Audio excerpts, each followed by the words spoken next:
W.F. Howes presents an unabridged recording of The Sculptress by V.S. Alexander, narrated by Ava Blair. Part 1. Vermont and Massachusetts, 1905 to 1917. Chapter 1. He was forbidden, and Emma Lewis knew it.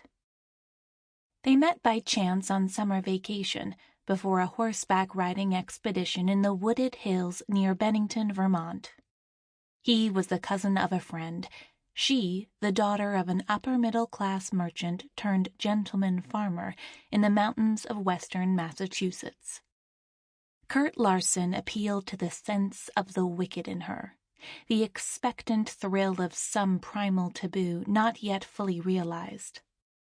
She thought him darkly romantic, a phrase borrowed from her classics reading, as she told her friends that evening, although he was tall, fair, and blonde. Emma, only 2 months past her 15th birthday, was eager for new experiences and willing to take her place among friends who knew more about the world than she. 2 glorious weeks on the farm with 3 girlfriends, 2 from Boston and Charlene from the Vermont farmhouse, plus the visiting male cousin, who settled in a few days after the young women had arrived. "My handsome cousin," Charlene said, as Kurt strode into the kitchen when the young women were finishing breakfast. He wore jodhpurs, polished black boots, and a loose white summer shirt. A cotton rucksack sporting a tartan plaid was strapped across his back. He flipped it easily from his shoulders before settling into a vacant chair. Charlene flicked her red hair from her shoulders and paid little attention to him, as the others, including Emma, making eyes and stealing looks, swooned over him like a Greek god, one pictured from the descriptions in her studies. By her standards, Kurt was new and fascinating, more grown up than the provincial boys she knew who lived near her farm outside Lee. None courted her.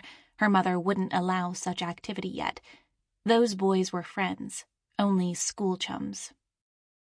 Jane and Patsy, the 2 friends from the city, who might have been sisters, they looked so much alike with their tied-back brown hair and pert noses, tried every manner of small talk to capture Kurt's attention. They asked his age, where he went to school, where he lived, and the most important question, did he have a sweetheart? Kurt answered their questions in professorial style. 17, his father wanted him to attend law school after college, preferably Harvard. He was from Swampscott, a resort town north of Boston, and no, he had no sweetheart. What young man looking to further himself, with long preparatory years of schooling ahead, could afford a serious attachment to a girl? When he said this, he looked straight into Emma's eyes with an icy determination that frightened her, yet somehow left her awed by the strength of his character. She had never seen such mature resolve in a boy. The girls noticed Kurt's attention to Emma and teased her. "Emma has a new beau," Jane said with a flirtatious grin.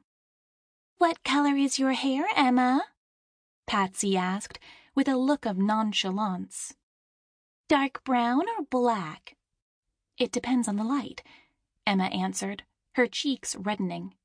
She had no use for such childish foolishness.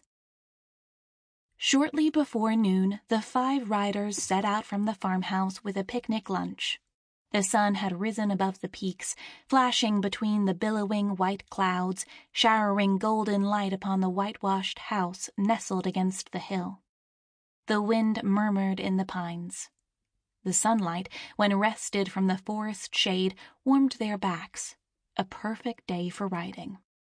Emma, attired in her own riding clothes, noted that Kurt had no trouble with his horse, another point in his favor as far as she was concerned. He sat erect, attentive, and confident on the gelding. She was his match as an equestrian, having ridden for years on the horses that her father raised. But at one point, Kurt took the reins of her... Sample complete. Ready to continue?